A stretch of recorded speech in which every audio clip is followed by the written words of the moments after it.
Hi guys, welcome back to my channel with another video. तो यार आ चुका हूँ एक और नई वीडियो के साथ वापस। देखिए, इसमें हम बात करेंगे इंडियन जीके जीएस के बारे में, जिसमें आज हमारा रहने वाला है मॉडर्न हिस्ट्री का सेशन। ठीक है, मॉडर्न हिस्ट्री को हम लोग इसमें देखेंगे। इससे पहले हमने एंसेंट हिस्ट्री और मेडिवल हिस्ट्री को अच्छे तरीके से कंप्लीट कर लिया है। उसमें जितने भी प्रीवियस ईयर क्वेश्चंस थे उनको हमने देखा। आज हम मॉडर्न हिस्ट्री के प्रीवियस ईयर क्वेश्चंस देखेंगे जो प्रीवियस ईयर एग्जाम्स में पूछे गए हैं। ठीक है, तो ये सेशन आपके लिए काफ़ी इंपॉर्टेंट हो सकता है। इसमें हमने 250 क्वेश्चंस इंक्लूड करे हैं, लेकिन इस सेट में हम आपको 75 प्लस क्वेश्चंस देंगे। बाकी आने वाले 2 सेटों में हम 250 क्वेश्चन कंप्लीट कर लेंगे। ठीक है, तो देखिए पहला क्वेश्चन है, दक्षिण भारत के किस राजा ने 1741 ईस्वी में कोलाचेल की लड़ाई में डच ईस्ट इंडिया कंपनी को परास्त किया था? तो ये कौन राजा थे? ये थे हमारे मार्तंड वर्मा। ठीक है, मार्तंड वर्मा ने क्या करा था? दक्षिण भारत के राजा थे ये। इन्होंने 1741 ईस्वी में जो कोलाचेल की लड़ाई थी, इसमें डच जो ईस्ट इंडिया कंपनी थी इसको परास्त किया था।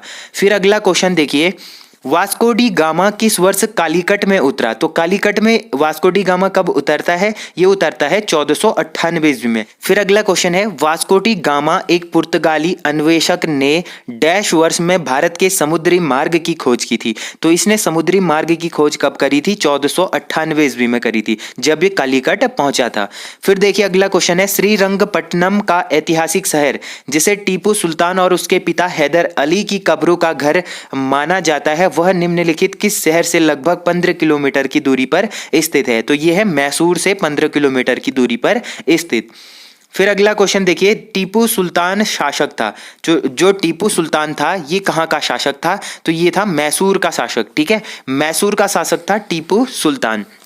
फिर देखिए, सेरिंगपट्टनम की लड़ाई में अंग्रेजों ने किसे पराजित किया? तो जो सेरिंगपट्टनम की लड़ाई हुई थी उसमें अंग्रेजों ने किसे परास्त किया था? ये किया था टीपू सुल्तान को। ठीक है, टीपू सुल्तान को परास्त किया था। फिर अगला क्वेश्चन देखिए, किस वर्ष में ईस्ट इंडिया कंपनी ने रणजीत सिंह के साथ अमृतसर की पहली संधि पर हस्ताक्षर किए थे? तो ये किए थे हमारा 1809 ईस्वी में। ठीक है, 1809 में किया था। फिर अगला क्वेश्चन देखिए, बम्बई यानी बॉम्बे अब छत्रपति शिवाजी महाराज टर्मिनस से थाने तक भारत में पहली यात्री ट्रेन किस वर्ष चली थी? जो बम्बई था पहले बॉम्बे इसको बोला जाता था, अब क्या है? छत्रपति शिवाजी महाराज टर्मिनस है। तो यहाँ से थाने तक भारत में पहली यात्री ट्रेन किस वर्ष चली थी? तो ये चली थी हमारा 1853 में। ठीक है, 1853 ईस्वी में क्या चली थी? बंबई से थाने तक क्या चली थी? प्रथम ट्रेन चली थी भारत में। फिर देखिए, भारत में किस गवर्नर जनरल को स्थानीय स्वशासन का पिता कहा गया है? तो भारत में कौन सा ऐसा गवर्नर जनरल था जिसको स्थानीय स्वशासन का पिता कहा जाता है? तो ये बोला जाता है लॉर्ड रिपन को। ठीक है, लॉर्ड रिपन को बोला जाता है। फिर देखिए, जॉन मार्ले द्वारा तैयार किया गया मार्ले मिंटो सुधार निम्नलिखित में से किस वर्ष के अधिनियम में पारित हुआ था? ठीक है, किस अधिनियमित हुआ था, किस वर्ष में अधिनियमित हुआ था? ठीक है, तो ये होता है हमारा 1909 ईस्वी में। ठीक है, फिर देखिए, वर्ष 1905 ईस्वी में बंगाल के विभाजन के दौरान भारत के वायसराय कौन थे? तो ये काफी इंपॉर्टेंट क्वेश्चन है, बार बार एग्जाम में पूछा जाता है। जब 1905 ईस्वी में क्या हुआ? बंगाल का विभाजन हुआ। इसी दौरान भारत के वायसराय कौन हुआ करते थे उस टाइम पे? ये होते थे लॉर्ड कर्जन। ठीक है, लॉर्ड कर्जन उस टाइम पे भारत के वायसराय हुआ करते थे। फिर देखिए, किसने बंगाल में स्थायी उपनिवेश की शुरुआत की थी? तो बंगाल में स्थायी उपनिवेश की शुरुआत किसने करी थी? ये करी थी लॉर्ड कॉर्नवालिस ने। ठीक है, लॉर्ड कॉर्नवालिस ने करी थी। फिर देखिए, 1947 में लॉर्ड माउंटबेटन द्वारा घोषित भारत और पाकिस्तान के लिए सीमा आयोग के अध्यक्ष कौन थे? तो 1947 में जब भारत और पाकिस्तान अलग हुए थे उस टाइम पे लॉर्ड माउंटबेटन क्या थे? वाइसराय थे भारत के। ठीक है, तो लॉर्ड माउंटबेटन द्वारा जो घोषित भारत और पाकिस्तान के लिए सीमा आयोग था, इसके अध्यक्ष कौन बनाए गए थे? तो ये बनाए गए थे सिरिल रेडक्लिफ। ठीक है, सिरिल रेडक्लिफ, तो इसीलिए रेडक्लिफ रेखा भी इसके बीच में बोला जाता है। ठीक है, फिर अगला क्वेश्चन देखिए, अंग्रेजों के खिलाफ भारतीय सैनिकों द्वारा पहला बड़े पैमाने पर विद्रोह यानी वेल्लोर विद्रोह किस वर्ष हुआ था? तो वेल्लोर का विद्रोह कब होता है? ये होता है 1806 ईस्वी में। फिर अगला क्वेश्चन देखिए, अवध के रियासत से उस प्रसिद्ध योद्धा बेगम का नाम क्या है जिन्होंने 1857 के विद्रोह में अंग्रेजों के साथ होने वाली लड़ाई में भाग लिया था? तो अवध के रियासत से पूछा गया है कि प्रसिद्ध योद्धा बेगम कौन थी जिन्होंने 1857 ईस्वी के विद्रोह में अंग्रेजों के साथ होने वाली लड़ाई में भाग लिया था? तो वो थी बेगम हजरत महल। ठीक है, बाद में ये क्या करती हैं, नेपाल भाग जाती हैं और वहीं पर इनकी मृत्यु हो जाती है। फिर देखिए, निम्नलिखित में से किसने 1857 के विद्रोह को दबाने के लिए अंग्रेजों को सहायता प्रदान नहीं की थी? तो सहायता प्रदान किसने नहीं की थी? तो ये नहीं की थी अवध की बेगम हजरत महल ने। ठीक है, फिर देखिए, वर्ष 1857 के विद्रोह में कानपुर के नेता कौन थे? तो कानपुर से कौन नेतृत्व कर रहे थे? ये कर रहे थे नाना साहिब। ठीक है, नाना साहिब क्या कर रहे थे? कानपुर से नेतृत्व कर रहे थे आंदोलन का। फिर देखिए, पल्ली आंदोलन संबंधित है। जो पल्ली आंदोलन है ये किससे संबंधित है? ये है तमिलनाडु क्षेत्र से संबंधित। फिर देखिए, 1881 में केसरी अखबार की स्थापना किसने की थी? तो केसरी अखबार का प्रकाशन करा था बाल गंगाधर तिलक ने। ठीक है, फिर अगला क्वेश्चन देखिए, किसने 1862 में इंदु प्रकाश का प्रकाशन किया? तो इंदु प्रकाश का प्रकाशन किसने करा था? ये करा था जस्टिस रानाडे ने। ठीक है, जस्टिस रानाडे ने करा था। फिर देखिए, निम्नांकित में से स्वतंत्र समाचार पत्र पत्रिका के संस्थापक कौन थे? जो स्वतंत्र समाचार पत्र पत्रिका था इसके संस्थापक कौन हुआ करते थे? ये हुआ करते थे मोतीलाल नेहरू। ठीक है, फिर देखिए, स्वामी दयानंद सरस्वती ने किस शहर में पहली बार 1875 ईस्वी में आर्य समाज की स्थापना की थी? तो आर्य समाज की स्थापना किसने करी थी? ये करी थी स्वामी दयानंद सरस्वती ने। तो 1875 में इन्होंने करी थी, लेकिन किस शहर में करी थी ये पूछा गया है। तो ये करी थी इन्होंने बॉम्बे में। ठीक है, जो अब मुंबई के नाम से जाना जाता है। अगला क्वेश्चन है, 1828 में ब्रह्म समाज की स्थापना निम्नलिखित में से किसके द्वारा की गई थी? तो ब्रह्म समाज की स्थापना करी थी राजा राममोहन राय ने। ठीक है, 1828 ईस्वी में। फिर देखिए, 1829 ईस्वी में इन्होंने क्या करा था? लॉर्ड विलियम बेंटिंग के साथ मिलकर सती प्रथा का अंत भी करा था। ठीक है, फिर अगला क्वेश्चन देखिए, क्वेश्चन नंबर 24, वर्ष 1904 में किसने क्रांतिकारियों की गोपनीय समिति के रूप में अभिनव भारत का गठन किया था? तो अभिनव भारत का गठन करा था वी.डी. सावरकर ने। ठीक है, वी.डी. सावरकर ने करा था। फिर देखिए, गदर आंदोलन के नेता कौन थे? तो गदर आंदोलन के नेता हुआ करते थे हरदयाल। ठीक है, हरदयाल क्या थे? गदर आंदोलन के नेता थे। महात्मा गांधी ने निम्नलिखित में से किसे अपना राजनीतिक गुरु माना था? तो महात्मा गांधी के राजनीतिक गुरु किसे माना जाता था? तो ये माना जाता था गोपाल कृष्ण गोखले जी को। ठीक है, गोपाल कृष्ण गोखले जी को महात्मा गांधी के राजनीतिक गुरु माने जाते थे। और जो मोहम्मद अली जिन्ना थे, तो मोहम्मद अली जिन्ना के भी राजनीतिक गुरु किसे माना जाता है? ये माना जाता है गोपाल कृष्ण गोखले को। ठीक है, अगला क्वेश्चन है, महात्मा गांधी ने भारत में डैश की स्थापना की सिफारिश की जहां लोग सरल जीवन एवं उच्च सोच के आदर्शों का अनुकरण करते हैं? तो ये की थी इन्होंने आदर्श गांव की स्थापना की सिफारिश। ठीक है, आदर्श गांव की स्थापना की सिफारिश करी थी। फिर देखिए, अगला क्वेश्चन है, सविनय अवज्ञा आंदोलन की शुरुआत के पहले वायसराय को गांधी जी का 11 सूत्रीय चेतावनी दिया गया था। इस चेतावनियों के संदर्भ में क्या सही है? तो इसमें देखिए, पहला है रुपया डॉलर विनिमय दर को कम करना, दूसरा है भू राजस्व को 50% की कमी करना, तीसरा है राजनीतिक कैदियों को रिहा करना। तो इनमें से कौन कौन से कथन सत्य होंगे? तो देखिए, इनमें से होंगे 3 के 3 कथन सत्य। ठीक है, ये तीनों चीजें इसमें चेतावनी दी गई थी। फिर अगला क्वेश्चन देखिए, निम्नलिखित में से किसे शेर ए बलिया नाम से जाना जाता है? तो शेर ए बलिया नाम से किसे जाना जाता है? ये जाना जाता है चित्तू पांडे को। ठीक है, जो चित्तू पांडे थे इनको शेर ए बलिया के नाम से जाना जाता है। फिर देखिए, अनुभवी स्वतंत्रता सेनानी लेखक और शिक्षाविद के.एम. मुंशी ने निम्नलिखित में से किस संगठन की स्थापना की थी? जो अनुभवी स्वतंत्रता सेनानी थे, लेखक भी थे और शिक्षाविद भी थे, के.एम. मुंशी। ठीक है, कौन थे? के.एम. मुंशी। तो इनमें से किस संगठन की स्थापना इन्होंने की थी? तो ये की थी भारतीय विद्या भवन की स्थापना। ठीक है, नेक्स्ट क्वेश्चन है, बाल विवाह अवरोध अधिनियम 1929 को निम्नलिखित किस अन्य नाम से भी भी जाना जाता था। तो ये जो बाल विवाह अवरोध अधिनियम था इसको किस अन्य नाम से जाना जाता था? ये जाना जाता था शारदा अधिनियम के नाम से। ठीक है, फिर देखिए अगला क्वेश्चन है, भारतीय तिरंगे यानी तिरंगा ध्वज में अशोक चक्र का रंग कौन सा है? तो अशोक चक्र का रंग कौन सा है? यह है गहरा नीला। ठीक है, गहरा नीला है। ये काफी सिंपल सा क्वेश्चन है लेकिन पूछा जाता है। फिर देखिए, निम्नलिखित में से किस ब्रिटिश मिशन योजना ने पाकिस्तान की मांग को अमान्य कर दिया था? तो पाकिस्तान की मांग को अमान्य कर दिया था कैबिनेट मिशन ने। ठीक है, फिर देखिए 1764 में ब्रिटिश ईस्ट इंडिया कंपनी द्वारा स्थापित भारत का पहला डाकघर निम्नलिखित में से किस स्थान पर था? तो भारत का पहला डाकघर किस स्थान पर था? तो ये था बॉम्बे, मतलब मुंबई में था। ठीक है, मुंबई में था। तो देखिए जो रॉबर्ट क्लाइव थे और वॉरेन हेस्टिंग्स थे ना, इन्होंने ही स्थापना करी थी डाक की। ठीक है, जो डाकघर था, डाकघर जो व्यवस्था लागू करी थी वो करी थी रॉबर्ट क्लाइव और वॉरेन हेस्टिंग्स ने। ठीक है, फिर देखिए 1927 में महाराष्ट्र में पहाड़ सत्याग्रह किसने आरंभ किया था? तो पहाड़ सत्याग्रह किसने आरंभ करा था? ये करा था डॉक्टर BR अम्बेडकर ने। ठीक है, अगला क्वेश्चन है, बनारस हिंदू विश्वविद्यालय की स्थापना निम्नलिखित में से किसने की थी? जो बनारस हिंदू विश्वविद्यालय था इसकी स्थापना किसने करी थी? ये करी थी मदन मोहन मालवीय जी ने। ठीक है, फिर अगला क्वेश्चन है, किस स्वतंत्रता सेनानी ने महात्मा गांधी को पहली बार राष्ट्रपिता कहकर संबोधित किया था? तो ये बोला था सुभाष चंद्र बोस ने। ठीक है, सुभाष चंद्र बोस ने इनको राष्ट्रपिता कहा था।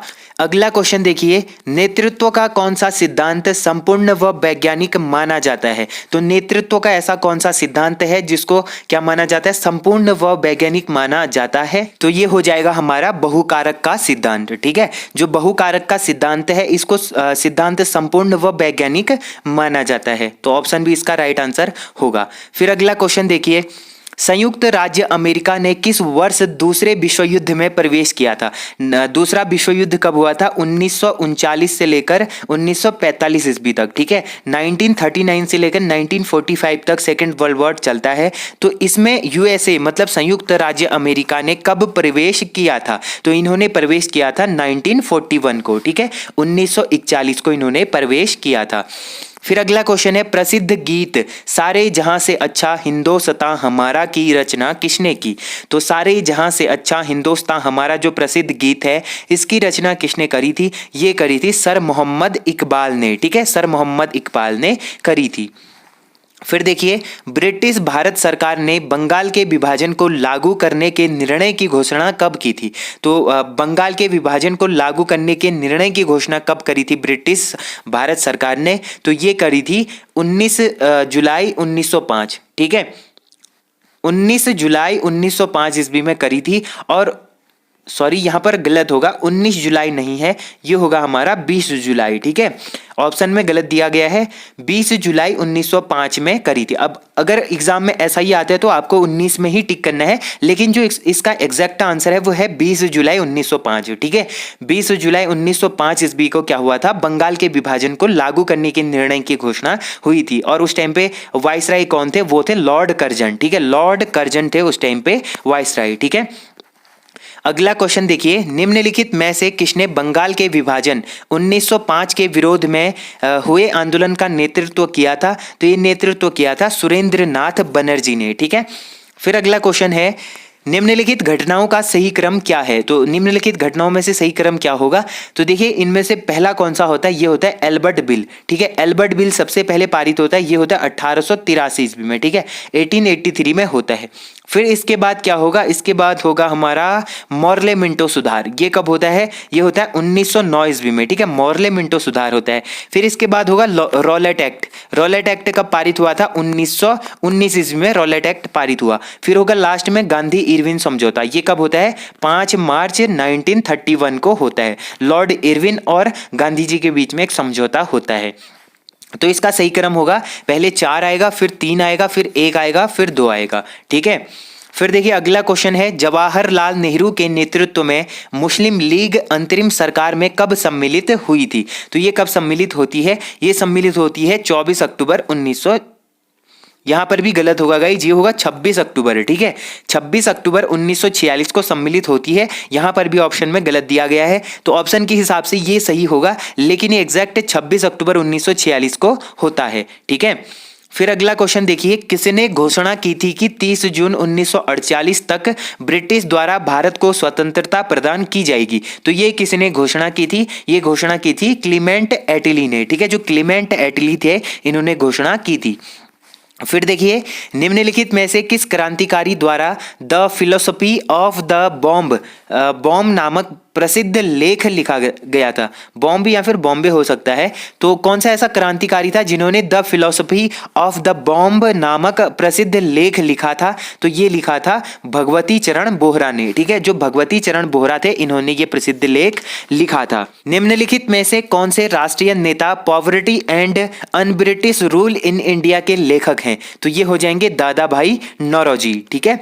फिर अगला क्वेश्चन है, निम्न में से कौन सी किताब सरोजिनी नायडू द्वारा लिखित नहीं है? तो इन्होंने काफी सारी किताबें लिखी हैं, तो इनमें से कौन सी किताब इनके द्वारा लिखी नहीं है? तो जो गोल्डन बर्ड है इनके द्वारा लिखी नहीं है। बाकी देखिए, the broken wing, the golden threshold, the bird of time, ये सारी किसकी हैं? सरोजिनी नायडू की पुस्तक है। फिर देखिए, भारत कला भवन कहाँ स्थित है? जो भारत का कला भवन है ये कहाँ स्थित है? ये स्थित है हमारा बनारस में, ठीक है, बनारस में स्थित है। फिर है, साइमन कमीशन का विरोध करते हुए पुलिस हमले के कारण किस राष्ट्रवादी नेता की मृत्यु हो गई थी? तो साइमन कमीशन जब भारत आता है तो इसके विरोध में पुलिस हमला होता है, इसमें किस राष्ट्रवादी नेता की मृत्यु हो जाती है? तो ये होती है लाला लाजपत राय की, ठीक है। फिर अगला क्वेश्चन देखिए, देश बंधु किसे कहा जाता है? तो देश बंधु किसे बोला जाता है? ये बोला जाता है चित्तरंजन दास को, ठीक है, चित्तरंजन दास को क्या बोला जाता है? देश बंधु बोला जाता है। फिर अगला क्वेश्चन है, नेताजी सुभाष चंद्र बोस ने आजाद हिंद सरकार की स्थापना कब की थी? जो आजाद हिंद सरकार या फिर आजाद हिंद फौज था, इसकी स्थापना कब करी थी इन्होंने? ये करी थी अक्टूबर 1943 ईस्वी में, ठीक है, अक्टूबर 1943 में करी थी। अगला क्वेश्चन है, लॉर्ड कर्जन के बंगाल विभाजन के पीछे निम्नलिखित में से कौन सा एक मकसद नहीं था? तो इनका कौन सा मकसद नहीं था? तो देखिए, बंगाली राष्ट्रीयता के मूल्य पर हमला करना इनका मकसद था, बांटों और शासनकारों की नीति इनका मकसद था, ब्रिटिश राज की शक्ति का प्रदर्शन ये इनका मकसद नहीं था, बाकी सरकार के प्रशासनिक भार को सहज करना भी इनका मकसद था। ऑप्शन सी इसका राइट आंसर होगा क्योंकि ये इसका मकसद नहीं था। फिर देखिए, निम्नलिखित में से किसने सभी तीनों गोलमेज सम्मेलनों में भाग लिया था? जो गोलमेज सम्मेलन हुए थे उसके तीनों सम्मेलनों में किस व्यक्ति ने भाग लिया था? ये लिया था डॉक्टर भीमराव अंबेडकर जी ने, ठीक है। फिर देखिए, चौरी चौरा की घटना जिसके कारण गांधी जी को अपना असहयोग आंदोलन बंद करना पड़ा, यह कहाँ स्थित है? तो जो चौरी चौरा की घटना होती है ये स्थित है गोरखपुर में, ठीक है, गोरखपुर में होती है चौरी चौरा की घटना। अब देखिए, जो हमारा असहयोग आंदोलन था ये होता है 1920 ईस्वी में, ठीक है, 1920 ईस्वी में 1 अगस्त 1920 ईस्वी को असहयोग आंदोलन शुरू होता है और 1 अगस्त 1920 को ही बाल गंगाधर तिलक की मृत्यु भी होती है, ठीक है। बाल गंगाधर तिलक जी की मृत्यु कब होती है? 1 अगस्त 1920 ईस्वी में होती है। तो जो ये चौरी चौरा की घटना होती है इसी के कारण, गोरखपुर में जो घटना हुई थी इसी के कारण महात्मा गांधी जी ने क्या करा था? अपना असहयोग आंदोलन वापस ले लिया था, ठीक है। अगला क्वेश्चन है, 1908 में खुदीराम बोस और प्रफुल्ल चाकी ने मुजफ्फरपुर में किस ब्रिटिश जज पर बम मारा एवं उसे मारने का प्रयास किया जो पहले कलकत्ता के मुख्य प्रेसिडेंसी मजिस्ट्रेट थे? तो ये कौन थे? ये हो जाएंगे हमारा किंग्सफोर्ड, ठीक है, किंग्सफोर्ड पर इन्होंने बम फेंका था। फिर अगला क्वेश्चन देखिए, महाराष्ट्र में 1900 में विनायक दामोदर सावरकर द्वारा स्थापित गुप्त समाज को कहा जाता था? तो जो विनायक दामोदर सावरकर थे इनके द्वारा जो स्थापित गुप्त समाज था इसको क्या कहा जाता था उस टाइम पे? ये बोला जाता था मित्र मेला, ठीक है, मित्र मेला इसको बोला जाता था। अगला क्वेश्चन है, लॉर्ड डलहौजी ने अवध को कब कब्जे में लिया था? तो इन्होंने अवध को कब कब्जे में लिया था? ये लिया था 1856 ईस्वी में, ठीक है। उसके बाद देखिए, महालवाड़ी प्रणाली कहाँ लागू की गई थी? जो महालवाड़ी प्रणाली थी ये कहाँ पर लागू की जाती है? ये लागू की जाती है उत्तर प्रदेश में, ठीक है।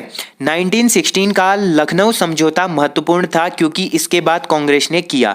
तो कांग्रेस ने इसके बाद क्या किया था? तो इसके बाद कांग्रेस करती है मुस्लिम लीग के साथ गठबंधन, ठीक है, मुस्लिम लीग के साथ इन्होंने गठबंधन किया था। फिर देखिए, अगला क्वेश्चन है, मुक्त भारत समाज की स्थापना किसने की थी? जो मुक्त भारत समाज था इसकी स्थापना करी थी वीर सावरकर ने, ठीक है।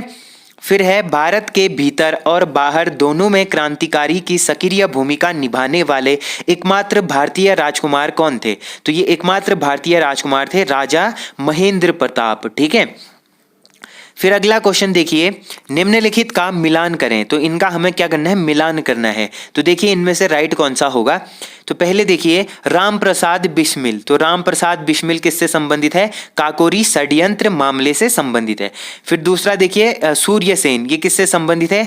चटगांव शस्त्रागार छापा से। फिर अरविंदो घोष, ये संबंधित है अलीपुर बम मामले से। भगत सिंह किससे संबंधित है? लाहौर षड्यंत्र मामले से संबंधित है। ठीक है, फिर अगला क्वेश्चन देखिए, अपराधियों के रूप में नहीं बल्कि राजनीतिक बंदियों के रूप में इलाज की मांग करते हुए किस क्रांतिकारी की जेल में 64 दिन उपवास के बाद मृत्यु हुई थी? ठीक है, 64 दिन का इन्होंने भूख हड़ताल करी, उपवास रखा, तो इसके बाद इनकी मृत्यु हो जाती है। तो ये थे जतिन दास। ठीक है, जतिन दास की मृत्यु हो जाती है। फिर अगला क्वेश्चन देखिए, आधुनिक हिंदी साहित्य का पिता किसे माना जाता है? तो आधुनिक हिंदी साहित्य का पिता किसे बोला जाता है? ये बोला जाता है भारतेंदु हरिश्चंद्र को। ठीक है, भारतेंदु हरिश्चंद्र को बोला जाता है। फिर अगला क्वेश्चन देखिए, प्रथम विश्व युद्ध कब समाप्त हुआ था? तो प्रथम विश्व युद्ध की शुरुआत होती है 1914 ईस्वी में। ठीक है, तो ये खत्म कब होता है? ये खत्म होता है 11 नवंबर 1918 ईस्वी में। ठीक है, 11 नवंबर 1918 ईस्वी में खत्म होता है। अब देखिए 11 नवंबर 1918 ईस्वी में पूरी तरीके से समाप्त तो नहीं होता। जब 1919 में क्या होती है? वर्साई की संधि होती है, तो वर्साई की संधि के तहत ही ये विश्व युद्ध थम जाता है। ठीक है, फिर देखिए, घटना और तारीख के इन जोड़े में से कौन सा जोड़ा सही ढंग से मेल नहीं खाता है? तो हमें इनमें से बताना है कि कौन सा जोड़ा क्या नहीं करता, इनमें से मेल नहीं करता। तो देखिए, दिल्ली भारत की नई राजधानी बनी 1911 ईस्वी में। ठीक है, फिर देखिए, महात्मा गांधी ने इंडिगो प्लांटर्स की शिकायतों पर ध्यान आकर्षित करने के लिए बिहार में चंपारण अभियान शुरू किया 1917 में। ठीक है, फिर तीसरा ऑप्शन देखिए, बीजी तिलक ने पूना में अपने मुख्यालय के साथ भारतीय गृह नियम लीग की स्थापना की 1914 में। फिर है सुभाष चंद्र बोस ने आईएनसी मतलब इंडियन नेशनल कांग्रेस में अध्यक्ष के रूप में इस्तीफा दे दिया 1939 में। तो देखिए इसमें जो दो ऑप्शन हैं, ऑप्शन बी और ऑप्शन डी, ये तो क्या है? बिल्कुल सत्य है। ठीक है, ये दोनों मेल खाते हैं। लेकिन जो ऑप्शन ए है और ऑप्शन सी है, ये आपस में मेल नहीं खाते हैं। कौन कौन से? ऑप्शन ए और ऑप्शन सी आपस में मेल नहीं खाते। फिर अगला क्वेश्चन देखिए, भारतीय स्वतंत्रता आंदोलन के दौरान 1932 में ग्रेट ब्रिटेन के किस प्रधानमंत्री ने सांप्रदायिक पुरस्कार की घोषणा की थी? तो किसकी घोषणा की थी? तो ये की थी जेम्स रैमजे मैकडोनाल्ड ने। ठीक है, जो जेम्स रैमजे मैकडोनाल्ड थे, इन्होंने करी थी घोषणा। फिर अगला क्वेश्चन है, ब्रिटिश शासन के आगमन से पहले भारत की स्वतंत्र अर्थव्यवस्था थी, उस समय निम्नलिखित में से कौन सा मुख्य व्यवसाय नहीं था? तो इनमें से कौन सा व्यवसाय उस टाइम नहीं होता था? पर्यटन नहीं होता था। ठीक है, पर्यटन अभी चलता है लेकिन उस टाइम पे नहीं होता था। फिर देखिए, कुछ भारतीय अर्थशास्त्री ब्रिटिश शासन के दौरान भारत की राष्ट्रीय आय का मूल्यांकन करने का प्रयास करते थे, निम्नलिखित में से कौन अर्थशास्त्री नहीं थे, मतलब नहीं है? तो इनमें से बताना है कौन से अर्थशास्त्री नहीं है इनमें से सुमेलित। तो ये नहीं होंगे प्रशांत चंद्र महालनोबिस। ठीक है, प्रशांत चंद्र महालनोबिस उस टाइम के अर्थशास्त्री नहीं है। बाकी देखिए, दादा भाई नौरोजी, आरसी देसाई और BKRV राव, ये सब उस टाइम के क्या थे? अर्थशास्त्री थे। फिर देखिए अगला क्वेश्चन है, मुस्लिम लीग के लाहौर सत्र में पाकिस्तान की मांग डैश में की गई थी। तो जो मुस्लिम लीग के लाहौर सत्र में पाकिस्तान की मांग होती है, ये किस टाइम होती है? 1940 ईस्वी में होती है। फिर देखिए, किस आंदोलन के लिए महात्मा गांधी द्वारा करो या मरो का नारा दिया गया था? तो कौन से आंदोलन के लिए महात्मा गांधी ने करो या मरो का नारा दिया था? तो ये दिया था भारत छोड़ो आंदोलन 1942 के तहत। ठीक है, फिर अगला क्वेश्चन देखिए, इंकलाब जिंदाबाद का नारा किसने दिया था? तो इंकलाब जिंदाबाद का नारा दिया था हसरत मोहानी ने। ठीक है, हसरत मोहानी ने दिया था इंकलाब जिंदाबाद का। बाद में भगत सिंह इसको क्या करते हैं, इसको अपनाते हैं। ठीक है, फिर देखिए निम्न में से किस शहर में स्वतंत्रता सेनानी चंद्रशेखर आजाद ने ब्रिटिश पुलिस द्वारा घिर जाने पर खुद को गोली मार ली थी। तो ऐसा कौन सा शहर था जहां पर स्वतंत्रता सेनानी चंद्रशेखर आजाद ने क्या करा था, पुलिस द्वारा घिर जाने पर खुद को ही गोली मार ली थी? तो ये क्षेत्र था इलाहाबाद। ठीक है, इलाहाबाद क्षेत्र में चंद्रशेखर आजाद जी ने क्या करा था, खुद को गोली मार ली थी क्योंकि उनको पुलिस ने घेर लिया था। फिर देखिए महात्मा गांधी ने भारतीय राष्ट्रीय कांग्रेस के निम्नलिखित सत्रों में से किसकी अध्यक्षता की थी? तो किसकी अध्यक्षता की थी? तो ये की थी हमारा 1924 के बेलगांव की अध्यक्षता। ठीक है, एक ही अध्यक्षता करी थी इन्होंने कांग्रेस की, वो करी थी बेलगाम की अध्यक्षता। ठीक है, अगला क्वेश्चन है जन गण मन जो भारत का राष्ट्रगान है सर्वप्रथम कब गाया गया था? तो जन गण मन को गाया गया था 27 दिसंबर 1911 ईस्वी में। ठीक है, 27 दिसंबर 1911 में जो कांग्रेस का कलकत्ता अधिवेशन हुआ था। ठीक है, कांग्रेस का जो कलकत्ता अधिवेशन था 1911, इसमें सर्वप्रथम जन गण मन राष्ट्रगान गाया गया था।